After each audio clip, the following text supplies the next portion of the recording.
ایک صورت ہے اور کہف کا مطلب ہے غار۔ اس صورت میں غار والوں کا ذکر ہے جو 300 سال تک غار میں سوئے رہے، جنہیں اصحاب کہف کہا جاتا ہے۔ ان کا واقعہ ہے اس صورت میں، جس کی وجہ سے اسے سورہ کہف کہتے ہیں۔ اسی صورت میں یاجوج و ماجوج کا ذکر بھی ہے۔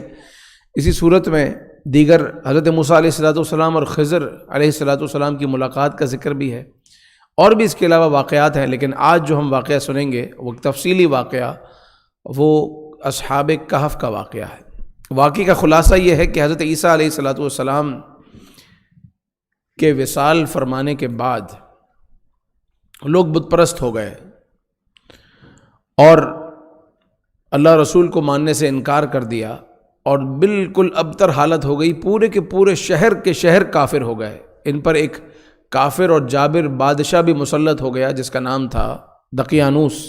آج ہمارے یہاں بھی کوئی بہت پرانی چیز ہوتی ہے تو اس کو بولتے ہیں کیا دقیانوسی خیالات ہیں، دقیانوسی باتیں ہیں۔ تو وہ دقیانوس ایک بادشاہ کا نام ہے کہ جو اس دور میں گزرا ہے۔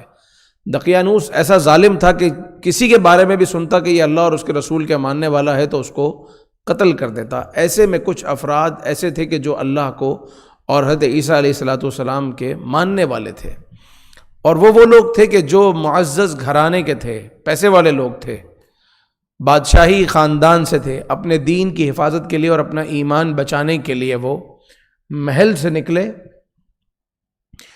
اور چلتے رہے کہ ہم کسی جگہ پر جا کر پناہ لیں۔ دقیانوس نے اپنی فوجیں ان کے پیچھے بھیجی، اور بالآخر وہ ایک غار میں پہنچے، اور غار میں جو پہنچے وہ 7 تھے، 6 تھے یا 8 تھے، اس تعداد میں اختلاف ہے۔ زیادہ قول راجح یہی ہے کہ وہ 7 لوگ تھے اور 8واں ان میں ان کا کتا تھا۔ انہوں نے راستے سے بھگانے کی کوشش کی اس کتے کو کہ یہ چلا جائے، کیونکہ یہ ہمارے ساتھ رہے گا، اور اگر یہ بھونکے گا تو اس کی آواز سے پتہ چل جائے گا اور لوگ ہمارا پیچھا کرتے ہوئے پہنچ جائیں گے۔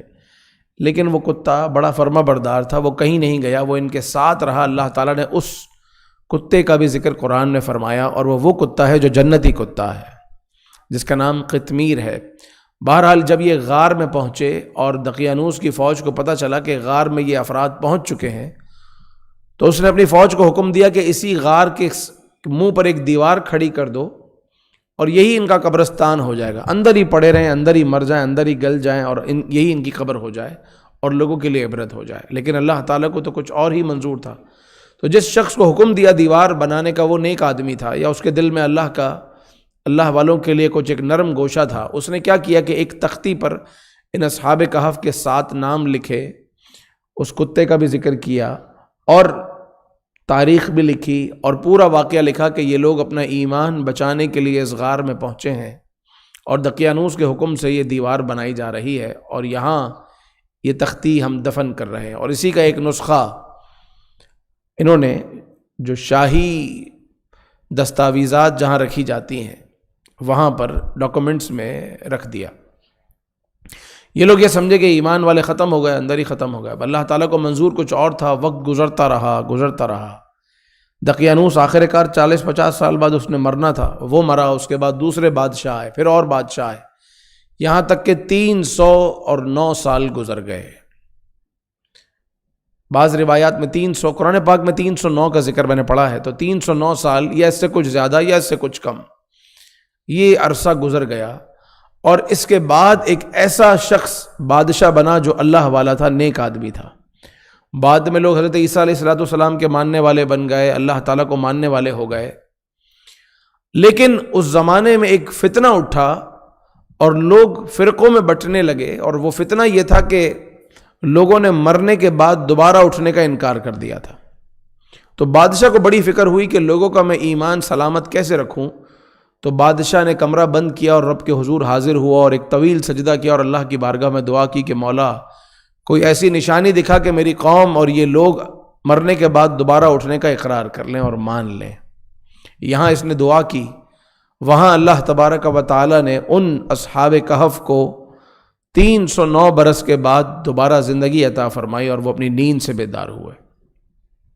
اللہ تعالیٰ نے قرآن پاک میں یوں ارشاد فرمایا کہ نحن نقص علیک نبأہم بالحق انہم فتیۃ آمنوا بربہم وزدناہم ہدی۔ ہم آپ کو ان کا قصہ بیان کرتے ہیں اور سچ اور حق بیان کرتے ہیں۔ وہ چند ایمان والے لوگ تھے جو اپنے رب پر ایمان رکھتے تھے اور ہم نے ان کو ہدایت عطا فرمائی تھی۔ اور آپ ان کو دیکھیں گے وَتَرَى الشَّمْسَ إِذَا طَلَعَتْ تَزَاوَرُ عَنْ كَهْفِهِمْ ذَاتَ الْيَمِينِ، آپ دیکھیں گے کہ سورج جب نکلتا ہے تو اس کی روشنی غار میں داخل ہوتی ہے، وَإِذَا غَرَبَتْ تَقْرِضُهُمْ ذَاتَ الشِّمَالِ، اور جب سورج غروب ہوتا ہے تب بھی کچھ روشنی کی کرنیں اس کے غار میں داخل ہوتی ہیں، کیونکہ 300 سال تک وہ جسم وہاں پڑے رہے تو کیسے سلامت رہے؟ اللہ تعالیٰ یقیناً بغیر ہوا اور بغیر سورج کی روشنی کے بھی جسم کو سلامت رکھ سکتا ہے۔ ہم خود دیکھتے ہیں قبروں میں سے کئی سالوں کے بعد جسم سلامت نکلتے ہیں۔ حضرت عبد الرحمن جزولی رحمۃ اللہ تعالیٰ علیہ کا جسم 66 برس کے بعد جسم قبر میں سے سلامت نکلا۔